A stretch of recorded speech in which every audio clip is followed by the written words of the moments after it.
Assalamualaikum warahmatullahi wabarakatuh. Waalaikumsalam warahmatullahi wabarakatuh. Alhamdulillahi wahdah, sadaqa wa'dah, wa nasara 'abdah, wa a'azza jundah. Wassalatu wassalamu ala man la nabiyya ba'dah, wa ala alihi wa sahbihi wa mawalah. La hawla wa la quwwata illa billah, amma ba'du. Saudara-saudara kaum muslimin rahimakumullah, seperti kita maklum bahwa Allah Subhanahu wa ta'ala menciptakan manusia dan jin untuk melaksanakan ibadah kepadanya. Manusia yang ingkar terhadap perintah ini dinamakan dengan orang-orang kafir.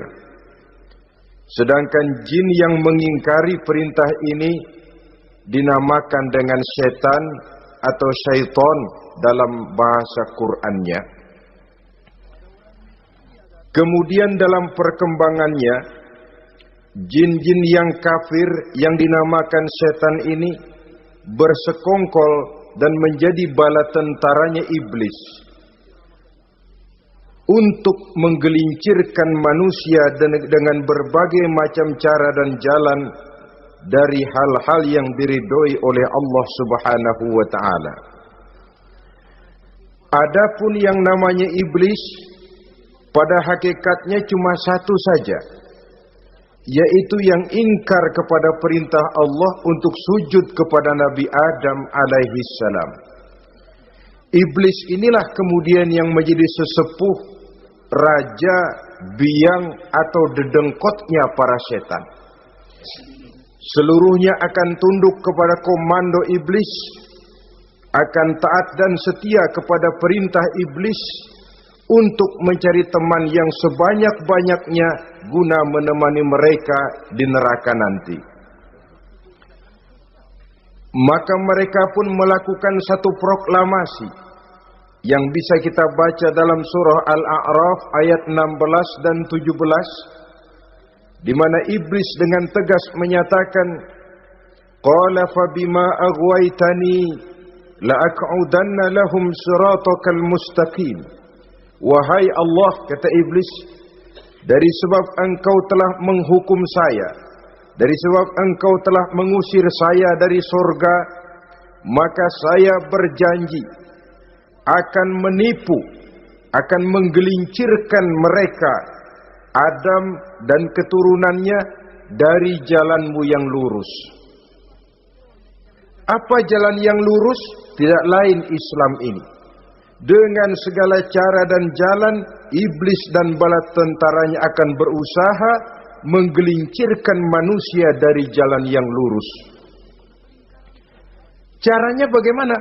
Ayat ke-17 menjawab, "Tsumma la'atiyannahum min ba'di aydihim." Akan kami datangi mereka, akan kami goda mereka dari arah sebelah depan. Kalau cara itu tidak kena, wa min khalfihim, kami goda mereka dari sebelah belakang. Andai kata cara itu pun tidak mempan, wa an aimanihim, dari arah sebelah kanan. Kalaupun itu gagal, wa an syama'ilihim, kami akan datang dari arah sebelah kiri. Pendeknya dari 4 penjuru angin, iblis dan seluruh bala tentaranya yang bernama setan belum akan puas sebelum kita tergelincir dari jalan yang lurus yang diridhoi oleh Allah Subhanahu wa ta'ala.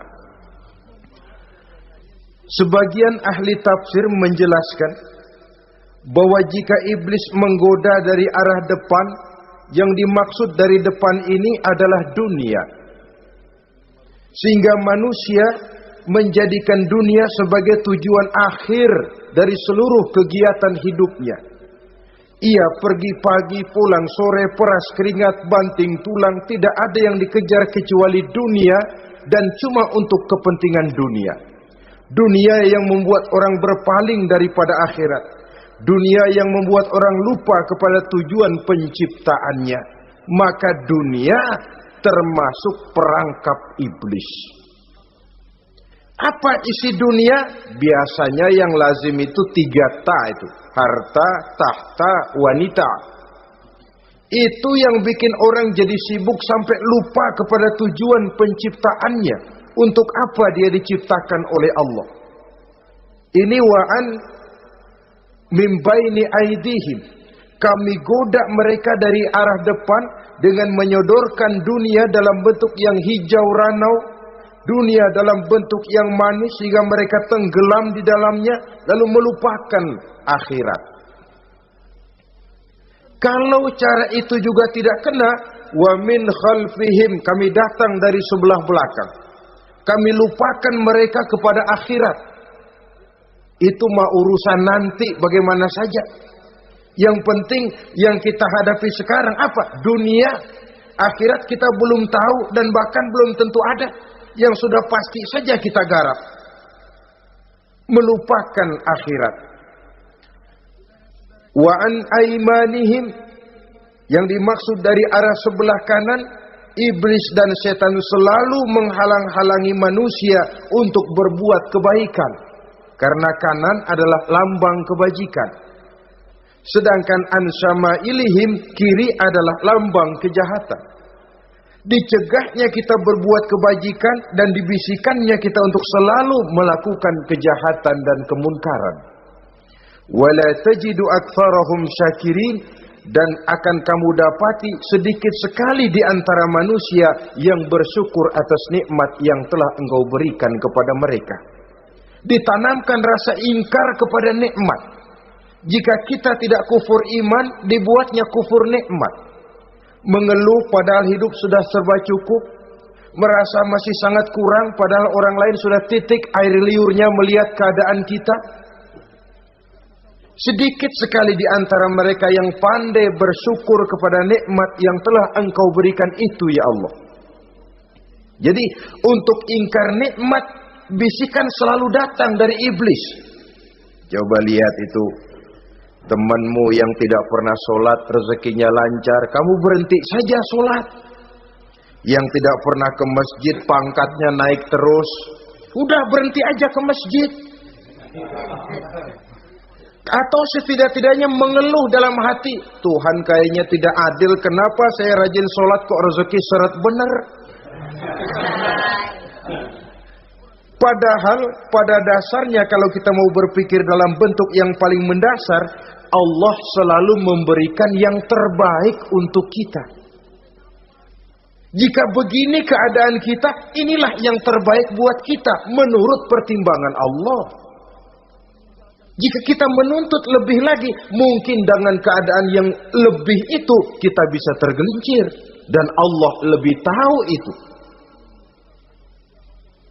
Sebagai pencipta manusia, Allah lebih tahu tentang kemungkinan-kemungkinan yang bisa didapat dan dicapai oleh manusia. Bahasa ringannya, rezeki lu segini aja deh, lu jadi rajin sholat. Kalau rezeki lu melebihan jadi orang kaya dikit, nanti ngelihat masjid minggir. Allah selalu memberikan yang terbaik kepada kita. Saudara-saudara kaum muslimin, adapun iblis dan setan sudah menyadari betul bahwa iblis dan setan tempatnya di akhirat nanti jelas neraka. Itu mereka sudah sadari betul. Maka yang mereka kepengen sekarang, bagaimana mencari teman sebanyak-banyaknya untuk menemani mereka di neraka nanti. Nah inilah yang menyebabkan mereka berjibaku betul. Bahkan ada satu riwayat itu, ada waktu-waktu tertentu di mana para setan ini laporan kepada iblis. Kalau ada yang laporan gagal, bukan main marahnya si iblis ini selaku komandan. Kata setan, Pak, saya gagal menggoda si fulan karena imannya kuat. Goblok kamu.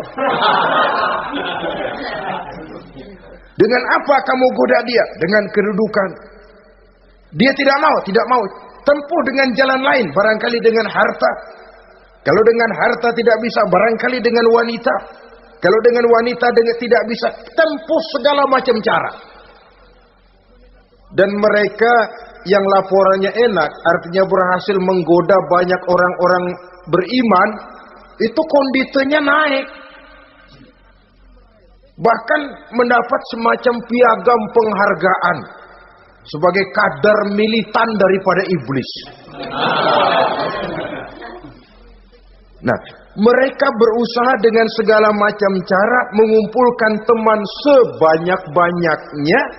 Kalau mereka sendiri sudah tahu pasti, sadar nasib saya di akhirat nanti pasti masuk neraka, diazab dan disiksa oleh Allah. Cuma saya begini ini lantaran ulahnya Nabi Adam dulu.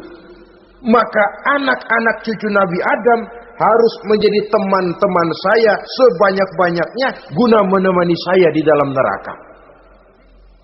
Oleh karena itu, pada kesempatan pertemuan saat ini, kita akan membicarakan siapa sih teman-teman setan itu.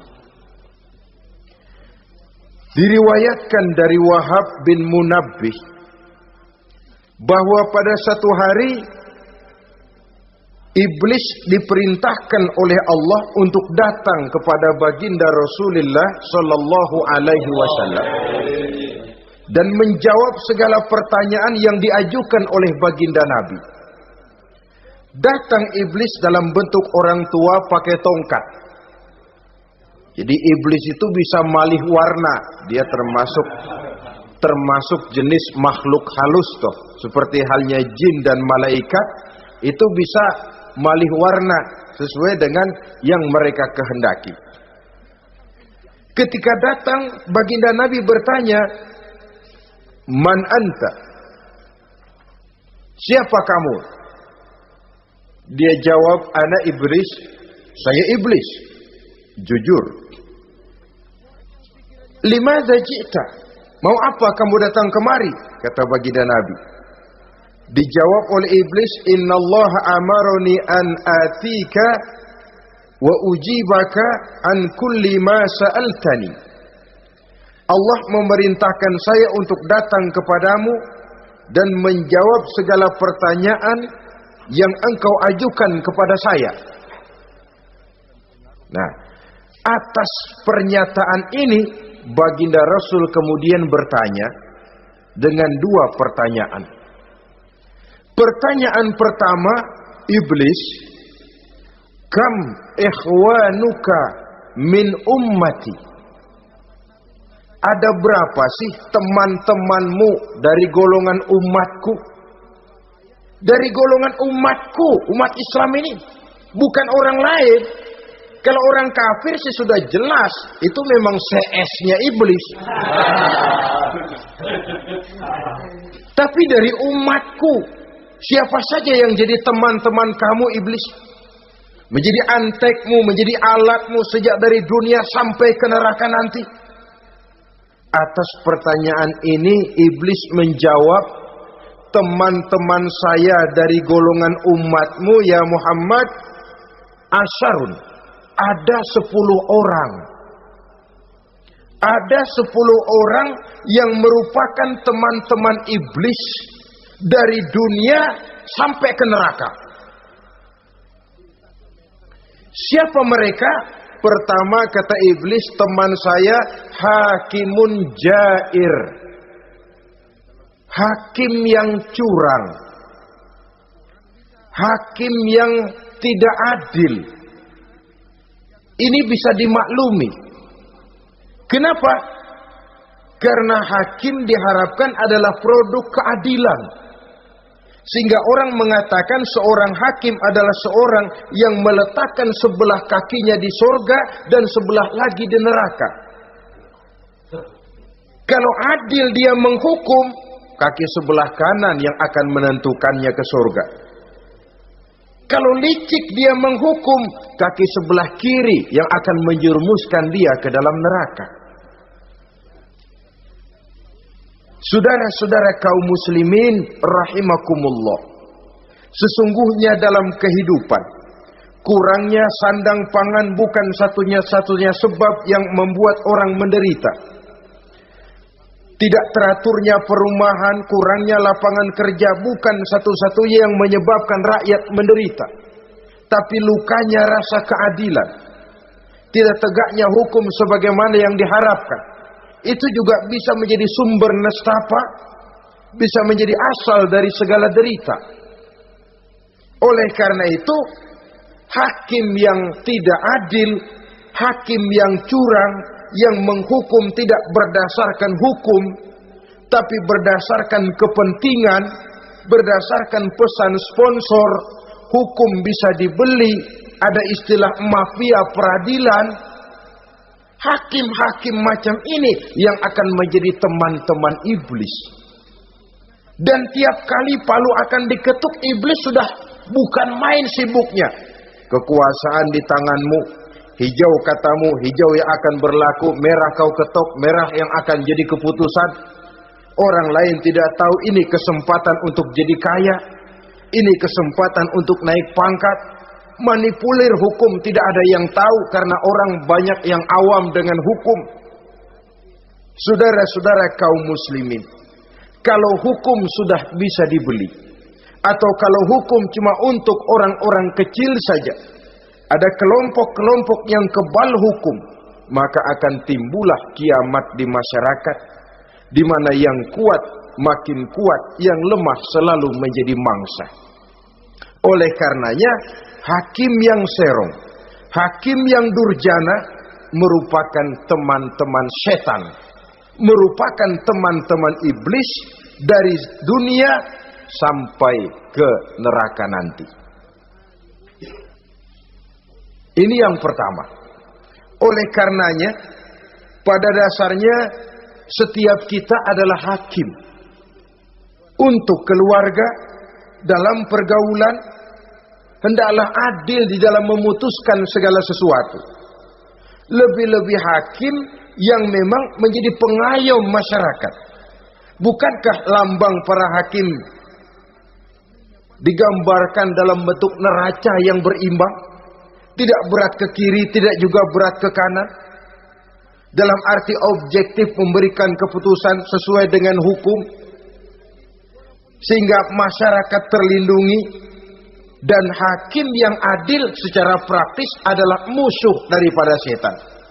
Dimanapun setan dan iblis paling gak demen sama hakim yang adil. Itu merupakan musuh besar bagi setan. Yang menyalahkan yang salah, membenarkan yang benar. Walaupun yang salah orang besar, yang benar orang kecil. Dan kita memang oleh baginda Nabi diajarkan satu doa. Allahumma arinal haqqa haqqa warzuqna ittiba'ah. Ya Allah, perlihatkan kepada kami bahwa yang benar itu benar. Sebab sering kita lihat yang benar jadi tidak benar. Ini memerlukan kekuatan batin. Yang benar tampakkan kepada kami kebenarannya ya Allah. Sebab sekarang banyak ketidakbenaran yang dikamuflase. Banyak ketidakbenaran yang diberikan lipstick, sehingga kelihatannya menjadi benar. Ini baik doa ini saya pikir dibaca oleh para hakim. Allahumma arinal haqqa haqqa. Ya Allah, perlihatkan kepada saya bahwa yang benar itu benar. Dan tidak cuma sekedar itu, warzuqni ittiba'ah. Berikan kekuatan kepada saya untuk mengikuti kebenaran itu. Sebab kadang-kadang terjadi juga dia tahu yang benar itu benar, tapi tidak punya keberanian moral untuk mengatakan bahwa itu benar. Dia tahu itu barang yang hak, tapi tidak terpanggil mengikuti yang hak. Tidak punya kekuatan moral untuk mengikutinya. Lalu doa ini pun disambung.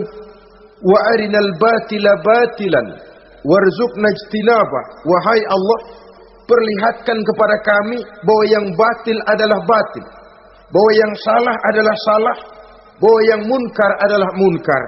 Berikan kepada kami kekuatan untuk menjauhi yang munkar, yang batil, yang zalim.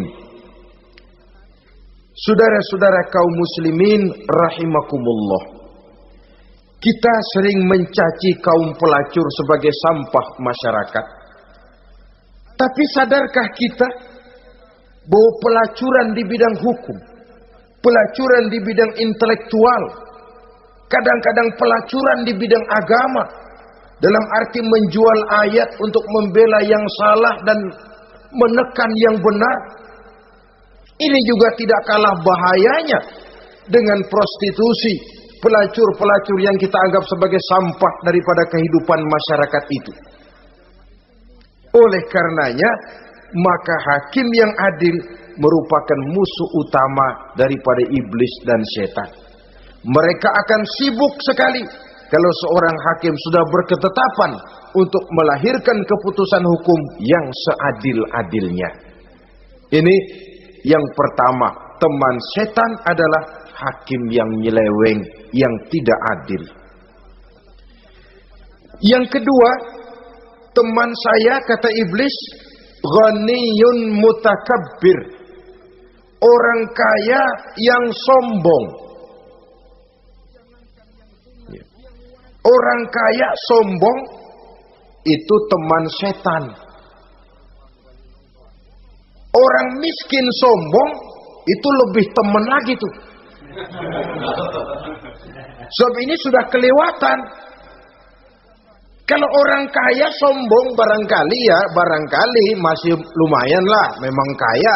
Tapi kalau sudah miskin sombong, minta ampun. Orang kaya yang sombong adalah musuh iblis. Sebab pada hakikatnya tidak ada yang kaya dalam kehidupan ini kalau sudah bercermin kepada apa sih yang kita punya. Nabi Sulaiman karena merasa menguasai antara masyrik dan maghrib, satu hari pernah mohon izin kepada Allah. Ya Allah, saya mohon izin kepadamu untuk memberikan makan kepada seluruh makhluk-makhlukmu sekedar satu hari saja. Baik. Satu hari Nabi Sulaiman mau menjamin menanggung makannya semua makhluk. Karena merasa kaya. Baik, kata Allah. Lalu sibuklah Nabi Sulaiman mengadakan persiapan. Seluruh bala tentaranya, jin, binatang dikumpulkan, mengumpulkan makanan yang sebanyak-banyaknya, diatur di satu lapangan yang sangat luas. Sebab ini yang mau makan tentu tidak sedikit. Nah, sudah selesai persiapan, kata Allah, sudah selesai Sulaiman? Sudah, ya Allah. Nah, aku mulai dari makhlukku yang paling di bawah, ikan. Ikan Nun dipanggil oleh Allah. Rezekimu hari ini mau ditanggung Sulaiman. Naik, makan. Naik ikan ini. Sekali makan seluruh persiapan habis.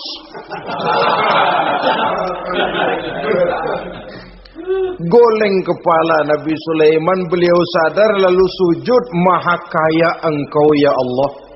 Boro-boro nanggung makanan semua makhluk hidup sehari, ikan satu enggak keurusan. Ini baru sekali makan, bagaimana nambahnya? Jadi apa sih yang kita anggap kaya ini? Maka orang kaya yang sombong pada hakikatnya kacang yang lupa akan kulitnya. Tidak ada yang kita bawa pada saat kita terlahir ke alam ini. Sebagaimana juga tidak ada yang kita bawa pada saat kita meninggalkan alam ini. Harta kita akan pindah nama. Sebab itu yang perlu kita jaga pada hakikatnya tidak lain nilai-nilai iman. Sebab ini yang akan kita bawa. Cuma ironinya, karena iman itu abstrak, bukan benda, orang yang kehilangan iman tidak pernah ribut. Sebaliknya karena harta itu materi, benda konkret, orang yang kehilangan harta cepat merasa, cepat ribut. Motor hilang, ribut. Kenapa? Motor itu benda, kelihatan. Duit hilang, ribut. Televisi hilang, ribut. Kenapa? Benda. Tapi kalau iman yang hilang, wah kelihatannya tenang-tenang saja, Pak.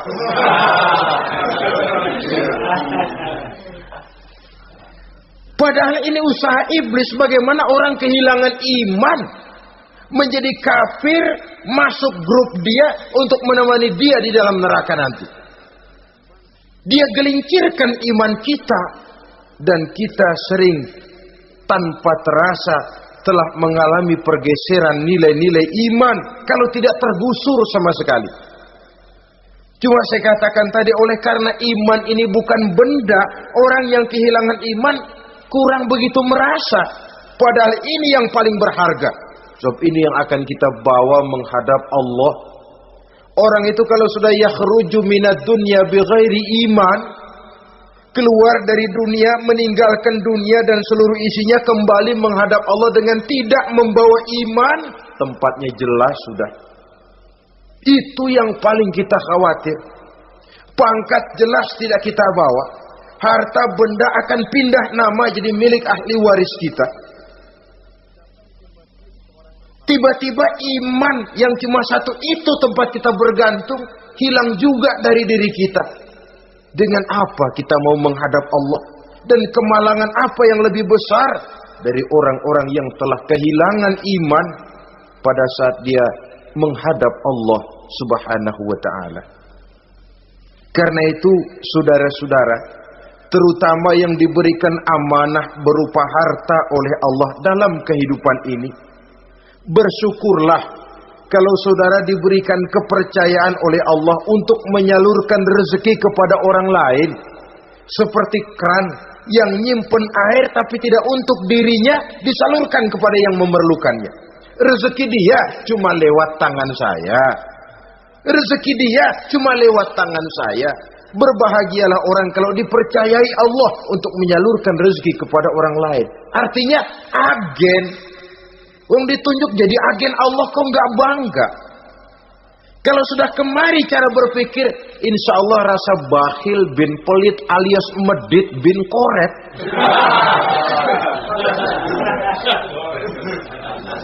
Itu insya Allah nggak ada. Kan kadang kita berpikir, yang nyari duit gue setengah mati, lu datang-datang mau minta aja pala lu.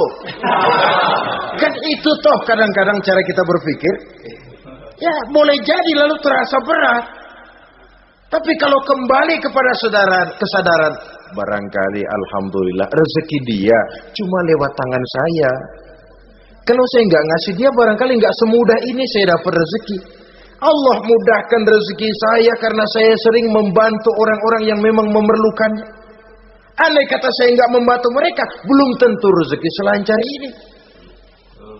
Tidak lalu enak aja. Peras keringat gua banting tulang, pergi pagi pulang sore, lu datang-datang nada aja.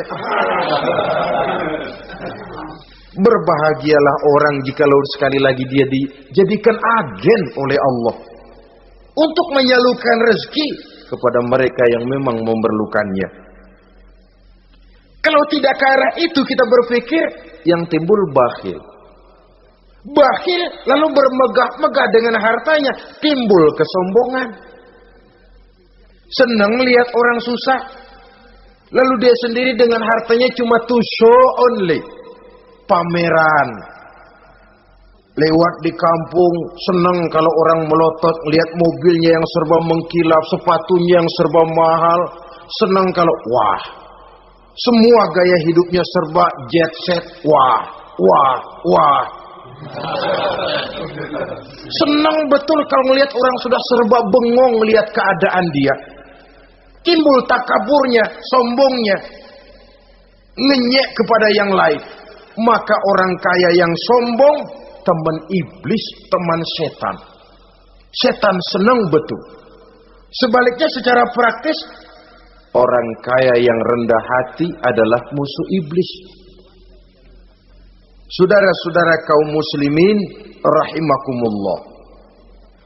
Lain memang. Kalau kita diberikan ilmu di akhirat nanti, pertanyaan cuma satu, ilmumu kau amalkan untuk apa? Kalau kita diberikan umur panjang, pertanyaan akhirat satu saja. Umurmu kau habiskan di mana? Tapi kalau sudah harta diberikan kepada kita, pertanyaan akhirat dua. Min aina iktasabahu wa fima anfaqahu. Hartamu kau dapat dari mana, kau belanjakan kemana. Depan belakang ditanya. Yang ketiga, teman iblis itu tajirun khain. Pedagang yang berkhianat. Baik kepada sesama teman pedagangnya, karena ingin lebih maju dari yang lain. Terjadi persaingan yang tidak sehat di berbagai bidang bisnis, ataupun kepada para pembelinya, dengan mengatakan barang yang baik adalah barang yang tidak baik menjadi baik. Sebab pada dasarnya apabila kaum pengusaha sudah berkhianat, akan timbul kegoncangan ekonomi. Dan kegoncangan ekonomi dampaknya adalah melahirkan kelas-kelas kemiskinan. Kemiskinan merupakan satu perangkap iblis. Biasanya orang kalau udah melarat, udah dekat banget sama kafir. Ya, kalau tidak dilatar belakangi oleh nilai iman yang kuat. Udah melarat, udah dekat benar dah sama kafir. Apalagi iblis ini menggodanya pandai dia. Kepada orang miskin dia datang dengan bujukan materi. Kepada yang cukup hartanya dia datang dengan bisikan lain. Pendeknya iblis dan setan itu kalau ibarat tukang joget, dia ngerti betul irama kendang.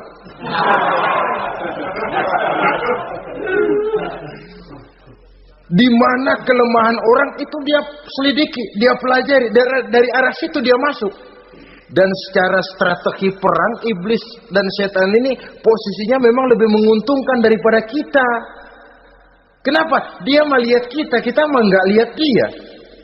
Dia bisa pelajari kebiasaan dan kecenderungan kita. Kita nggak tahu kadang-kadang kelemahan kita. Dari arah itu dia masuk. Posisi dan strateginya lebih menguntungkan daripada kita. Saudara-saudara kaum muslimin rahimakumullah. Bila ekonomi sudah goncang, terjadi penimbunan barang, terjadi spekulasi harga, timbullah kegoncangan sosial. Dan dikala itu setan dan iblis pesta. Dia merasa perangkapnya berhasil. Persaingan-persaingan yang tidak jujur, yang pada dasarnya akhirnya bukan cuma merusak sistem ekonomi, tapi juga mempengaruhi hasil kerjaan. Dalam tender-tender usaha-usaha besar misalnya, oleh karena mengajar supaya dia yang mendapat proyek, dia tidak segan sogok sini, suap sana, semir sana, usap sini. Tinggal untungnya sedikit dan dia harus dapat untung besar. Akhirnya apa? Proyek yang dikerjakan cuma asal sekedar jadi. Tidak seperti standar yang ditetapkan lagi. Juga tidak merupakan kesalahan yang sepenuhnya harus dibebankan kepada dia. Kesalahan yang merupakan siklus. Mata rantai sudah lingkaran setan. Itulah sebabnya sering saya ungkapkan, kalau manusia sudah jadi teman setan, lebih buas daripada bajing. Karena bajing cuma makan kelapa, tapi bajingan udah apa saja dimakan. Sudah jadi teman-teman iblis, tidak ngerti halal haram, hak dan batil. Ini kepentingan pribadi apa kepentingan orang banyak, yang penting sikat saja. Jadi yang ketiga ini targetnya memang kekacauan ekonomi. Yang kemelaratan, kemiskinan merupakan tangga untuk sampai kepada kekafiran. Dan iblis tahu betul itu.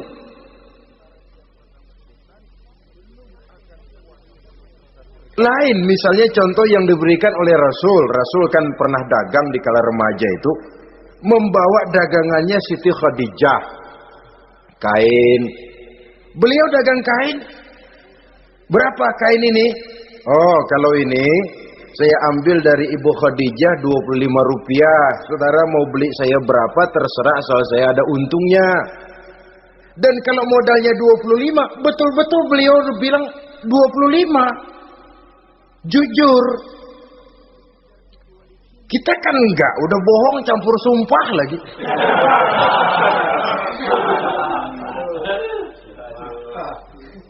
Ini yang ketiga. Yang keempat, teman-teman setan, teman-teman iblis, syaribul khamr. Orang yang minum arak, pemabuk, itu teman setan. Bahkan divonis tidak beriman orang yang pada saat meninggal dunia di dalam perutnya itu masih ada khamr. Tidak beriman divonis. Jadi dalam satu pesta di mana disediakan minuman-minuman keras, iblis itu sudah masang perangkap. Dan bila minuman itu dihampiri orang, dia mulai senang, wajahnya berseri-seri. Kalau minuman dituang ke gelas, dia tepuk tangan. Bila minuman mulai mengalir ke tenggorokan, dia jijimprakan iblis. Girang bukan main.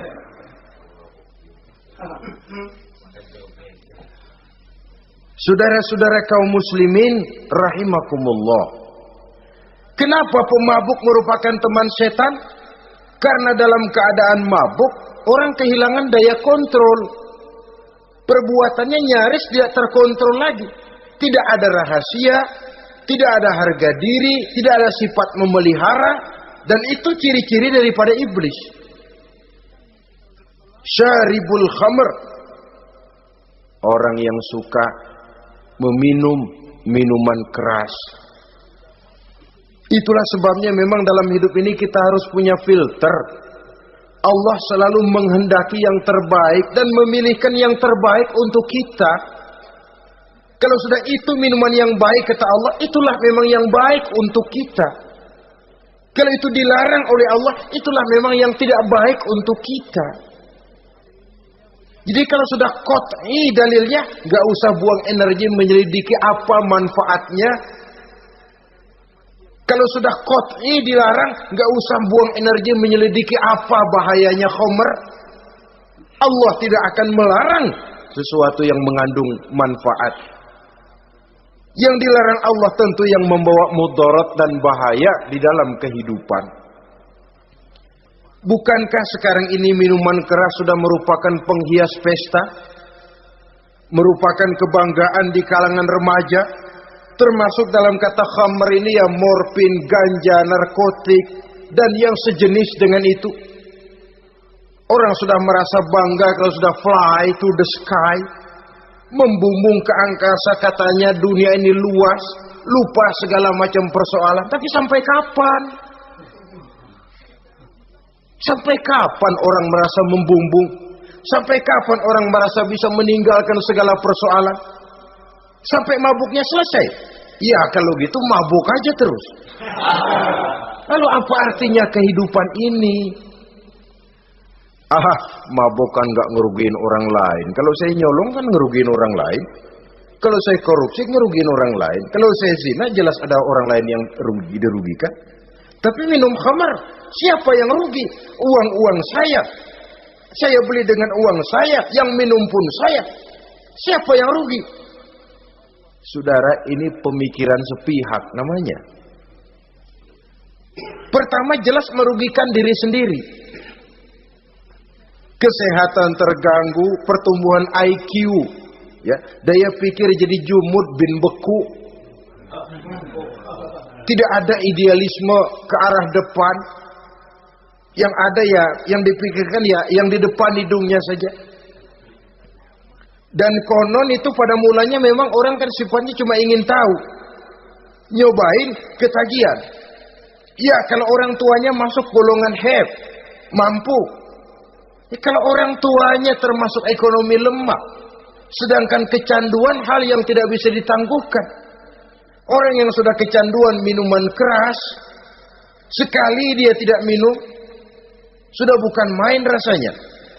Orang yang sudah biasa minum ganja, morfin, narkotik, satu kali dia tidak bertemu itu, sudah nggak keruan rasa.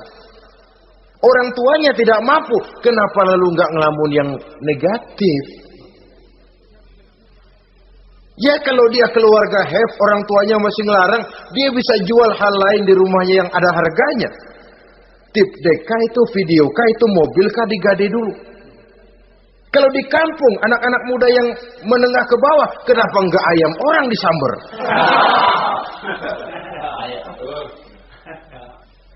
Terjadilah perbuatan negatif yang akhirnya merembet kepada merugikan orang lain. Hakikatnya zahirnya memang pada mulanya hanya merugikan diri sendiri, tapi lambat laun akan merembet juga kepada merugikan orang lain. Oleh karena itu pantas kalau dalam perjalanan Mi'raj begitu hendak start dari Masjidil Aqsa menghadap Allah, kepada baginda Nabi disodorkan 2 gelas minuman, segelas susu dan segelas arak. Muhammad, kau ambil salah satu minuman itu, kau minum. Mantap. Nabi mengambil gelas yang isinya susu lalu beliau minum. Selesai minum kata Jibril, "Shaddaqta ya Muhammad, laqad asabtal haq." Kamu benar Muhammad, pilihanmu tepat. Kenapa? Untung saja susu yang kamu minum. Kalau arak yang kamu ambil, kamu pilih dan kamu minum, pasti umatmu bakal pada jadi umat teler semua nanti. Wong Nabi milih susu saja umatnya masih banyak yang teler. Apalagi kalau beliau memilih khamr waktu itu. Tapi ini sekedar simbol bahwa begitulah kita dalam hidup. Saudara, kalau di depan kita ditaruh segelas jamu, segelas sirup, kira-kira pilih mana? Jamu. Sirup apa jamu? Jamu. Orang yang berpikir panjang ke depan, dia bakal pilih jamu. Memang pahit, getir, nggak enak, tapi besok pagi badan enteng, kerja semangat, berpikir cerdas, gairah ada. Orang yang pikirannya pendek, ngapain jamu getir nih, sirup nih, manis ini. Dia minum, bukan main manisnya, besok pagi bibir pada jontor. Begitulah dalam kehidupan ini. Maka hendaknya kita berusaha dengan sekuat kemampuan untuk menghindarkan diri dari minuman keras dan pengaruh-pengaruhnya. Yang kelima, teman iblis itu al-qattat, tukang-tukang fitnah. Itu suling iblis itu, trompet setan.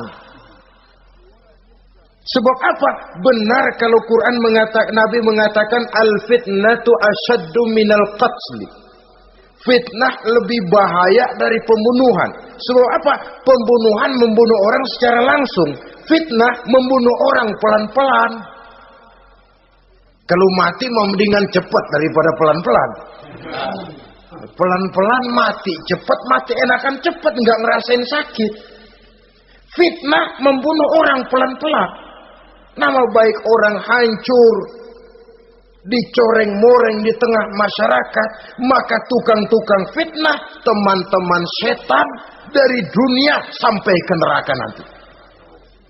Karena fitnah lebih bahaya daripada pembunuhan. Mengada-ada yang tidak ada diada-adakan, fitnah. Melebih-lebih, berita semeter jadi 3 meter, yang 2 meter. Ya kalau positif, kalau negatif, fitnah. Memang orang bilang kalau kita nitip duit jangan harap lebih, kurang bisa. Tapi kalau nitip omongan jangan harap kurang, pas saja sudah untung itu. Biasanya lebih, namanya omongan.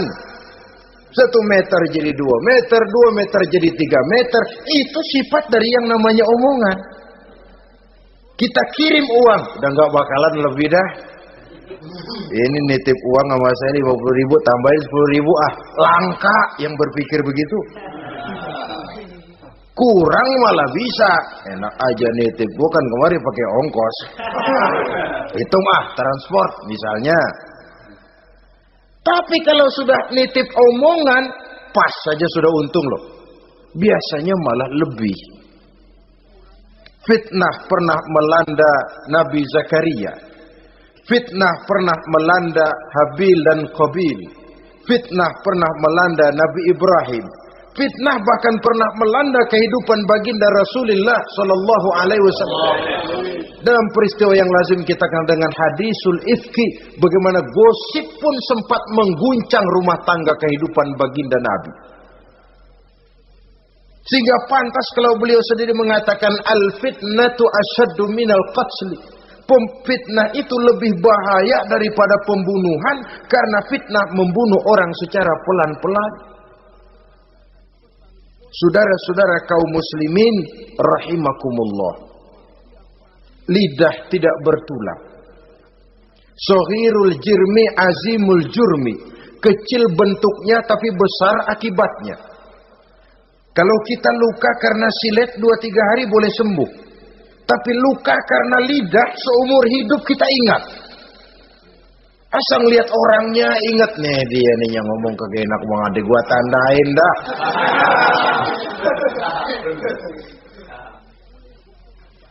Itulah sebabnya pepatah bilang salamatul insan fi hifzil lisan.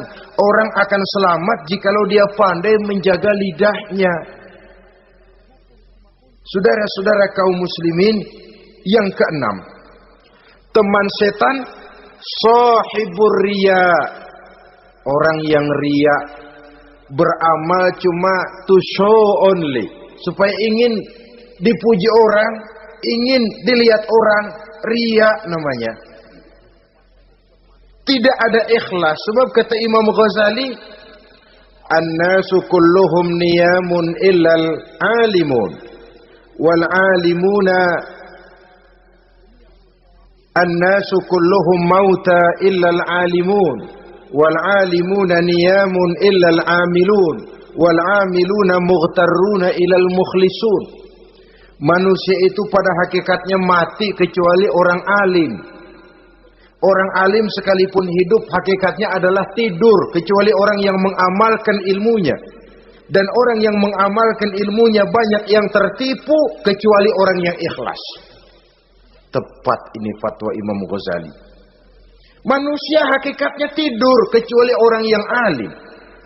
Orang yang alim walaupun hidup tapi tidur.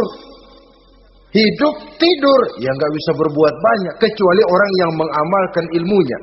Dan orang yang mengamalkan ilmunya banyak yang tertipu, kecuali yang ikhlas. Jadi kalau amal itu adalah jasad, ikhlas itu adalah ruh. Amal tanpa ikhlas patung. Patung tidak bisa berkembang, tidak bisa berbuat banyak, namanya patung. Itu amal tanpa ikhlas. Ini termasuk penyakit batin toh, ikhlas, riya, ujub, sum'ah, penyakit kepengen didengar orang, penyakit kepengen dilihat orang. Wah, kalau sembayangnya dilihat orang mantap betul, kayak besok mau mati. Tapi kalau sudah sembahyang nggak dilihat orang, wah kilat khusus, cepat bukan main. Ria. Ini yang menghancurkan amal ini nggak terasa. Sifat kita sendiri, ria ini menggeragoti amal, sebagaimana api menggeragoti kayu bakar. Yang ketujuh, teman setan akilu malil yatim. Orang yang memakan harta anak yatim. Itu setan senang betul itu.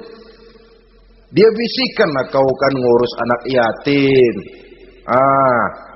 Kau sudah menanamkan budi kepada mereka, jadi wajar kalau kau ambil bagian.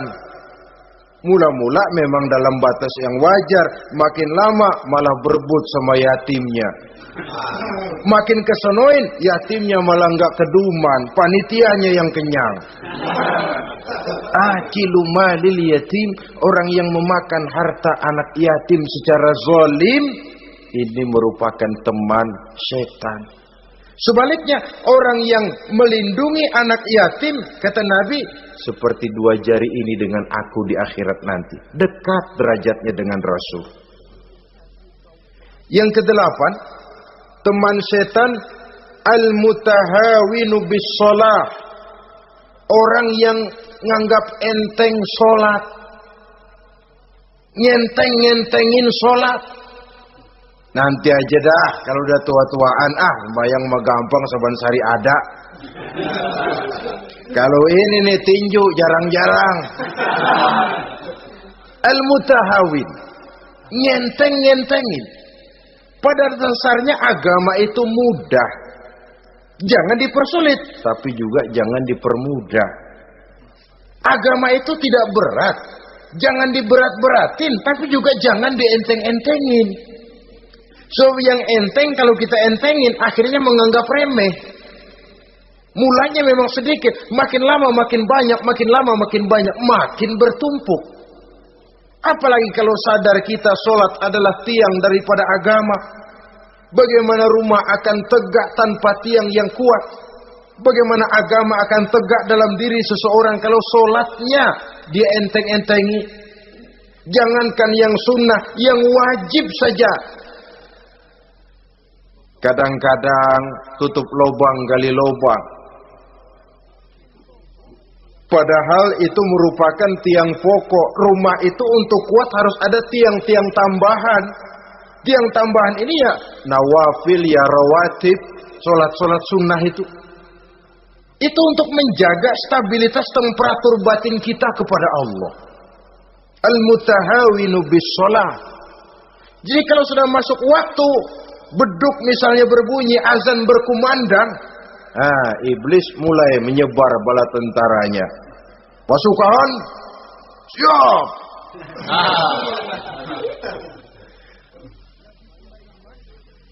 Kama yang dagang dia bisikin, sedang enaknya lu dagang, gua beli lagi banyak-banyak, sembahyang mah ada besok. Sama yang kerja, jangan ditinggal, ini kerjaan tanggung, sembahyang masih ada besok. Saudara-saudara kaum muslimin rahimakumullah. Andai kata kita berhasil, kita tinggalkan kesibukan, lalu kita pergi sholat, apa iblis diam? Setan tenang? Tidak, masih dia bisiki kita. Iya, kalau mau sembahyang ya sembahyang, aja buruan udah. Nah, yang mau belanja, yang menunggu, bukan main. Sampai ruku kita tidak sempurna, bacaan kita semrawut, sujud kita tidak lengkap. Sholat juga, tapi disitulah masuk iblis. Atau kalau itu kita berhasil cegah, ruku tertib, ada tumakninah, sujud bagus, iblis masuk lagi. Wah, memang sembahyang kamu mantap. Orang lain gak ada yang sembahyang kayak kamu.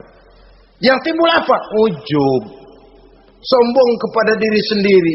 Begitu rapi sembahyang, lu ya pada kagak sembahyang, apaan lu? Gua nih.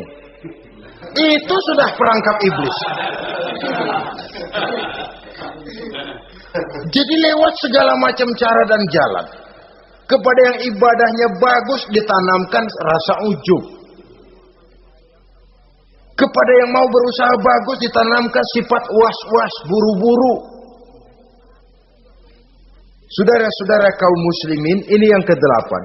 Yang ke-9, mani'uz zakah. Orang yang enggan membayar zakat itu teman setan. Gak ada urusan sama zakat. Sayang-sayang harta dizakatin. Saudara-saudara, padahal zakat itu kata Nabi, zakku amwalakum biz zakat. Bersihkan hartamu dengan zakat. Jadi barangkali bercampur harta itu dengan sedikit yang tidak baik, bercampur dengan yang kotor. Zakat itu membersihkan yang lain. Kita misalnya dalam satu kelas punya murid 40 orang, 42 orang, ada 2 orang yang bandel, nggak ketulungan. Sudah segala macam cara kita perbaiki, nggak juga berhasil. Ini kan kalau nggak diatasi kan mempengaruhi yang teman-teman yang 40 orang. Untuk menyelamatkan yang 40 ini, nggak apa-apa yang 2 keluarin. Bikin pemecatan. Anak saudara kami sudah tidak sanggup lagi mengajar. Dengan ini kami berhentikan dari sekolah yang kami pimpin untuk menyelamatkan teman-teman yang lebih banyak. Mengeluarkan yang 2 untuk menyelamatkan yang 40. So kalau tidak ini nanti ngerembet, yang 40 ngikut jadi ngeres. Itu juga harta. Zakat untuk membersihkan yang masih tersisa. Yang terakhir yang ke-10, teman setan, musuh, teman iblis, man yutilul amal. Orang yang terlalu panjang angan-angan. Penghitung bintang di langit. Yang hidup cuma ngitung jikalau. Wiridannya cuma jikalau.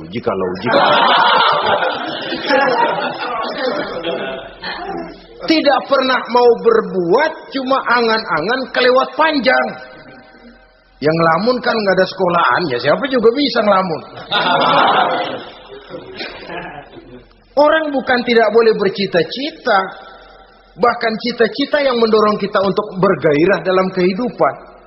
Tapi kalau cita-cita tanpa langkah konkret, yang penting kan punya kemauan, lebihnya tawakal, nggak cukup. Pernah datang ke masjid seorang sahabat. Begitu sampai dia turun dari onta langsung menghadap baginda Nabi. Nabi tanya, ontamu udah diikat belum? Belum ya Rasul. Kenapa? Saya tawakal kepada Allah. Tuh orang diomelin sama Nabi. Ikat dulu, habis gitu baru tawakal. Betul toh. Ikat dulu tuh onta, lebihnya baru tawakal. Kalau udah diikat masih lari juga, itu tawakal. Lah belum diikat udah tawakal. Orang yang terlalu panjang angan-angan, yang akhirnya kalau tidak merusak cara berpikirnya, akan mendorong dia kepada perbuatan yang negatif untuk mewujudkan angan-angannya itu. Macam misalnya ya, pakaian kepengen bagus, harta mau banyak, usaha ogah, kerja capek sedikit tidak mau, kepengen seperti orang-orang, lalu ngelamun. Kalau tidak jadi gila, ya merusak perbuatannya. Kan berapa banyak orang yang kepengen kaya gagal lalu jadi sableng. Kertas koran ditumpukin, dikantongin, dia kira gepokan duit. Hawanya duit udah banyak aja. Tulul amal, terlalu panjang angan-angan. Nah, saudara-saudara, kalau kita sudah tahu itulah teman-teman setan, teman-teman iblis, mari kita berusaha jangan termasuk salah satu di antara 10 orang yang menjadi teman-teman iblis ini. Lalu cara untuk mengatasinya bagaimana? Imam Al-Ghazali rahimahullah memberikan tuntunan. Pertama, untuk mengatasi perangkap setan, jangan sampai kita termasuk salah satu teman setan, zikrullah. Banyak ingat kepada Allah. Sebab Nabi bersabda, inna zikrallahi ta'ala fi janbi syaitan kal akillati fi janbi ibni Adam. Sesungguhnya zikrullah, zikir kepada Allah itu dapat menyakiti setan sebagaimana penyakit menyakiti lambung anak Adam. Jadi setan itu akan kurus kalau kita hantam pakai zikrullah. Setan tidak berdaya, lemah kalau kita hantam pakai zikrullah. Ingat, Allah selalu merasakan kehadiran Allah dekat dalam hidup. Itu senjata pertama. Dengan zikrullah, setan kurus. Kalau udah kurus, ya lemas, nggak berdaya ngadepin kita. Tapi kalau nafsu yang kita ikutin, kita umpanin tuh setan. Lah gemuk, begitu gemuk, makin berleluasa dia ngutak-ngatik kita. Yang kedua, jangan mendekati tempat maksiat. Sebab man hama haulal hima yusiku ayyaqa fi. Orang yang main di pinggir kali ditakutin kecebur di kali. Jangan mendekati tempat yang cenderung membawa kita ke tempat maksiat. Saudara-saudara, yang ketiga, mengosongkan perut. Dalam arti rajin puasa, puasa sunnah. Kata Nabi, inna syaitan yajri min ibni adam majrad dam fadayyiku majariyahu bil ju'. Setan mengalir dalam diri manusia seperti mengalirnya darah. Maka persempit jalan setan dengan apa? Bil ju', dengan memperbanyak lapar. Bukan memperturutkan syahwat. Pantas kalau Nabi bilang, saya adalah sekelompok orang yang tidak makan kecuali kalau kami lapar. Dan kalau kami makan, tidaklah sampai kekenyangan. Bukan enggak kenyang, tapi enggak kekenyangan.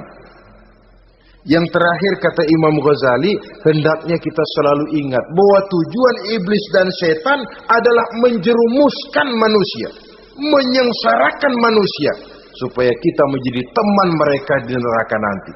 Kalau ingat itu, insya Allah kita bisa mengerem diri. Nah, inilah saja yang dapat kita sampaikan pada pertemuan kali ini. Mudah-mudahan ada manfaatnya. Terima kasih dan mohon maaf. Usikum wa nafsi bitaqwallah. Wassalamualaikum warahmatullahi wabarakatuh. Waalaikumsalam.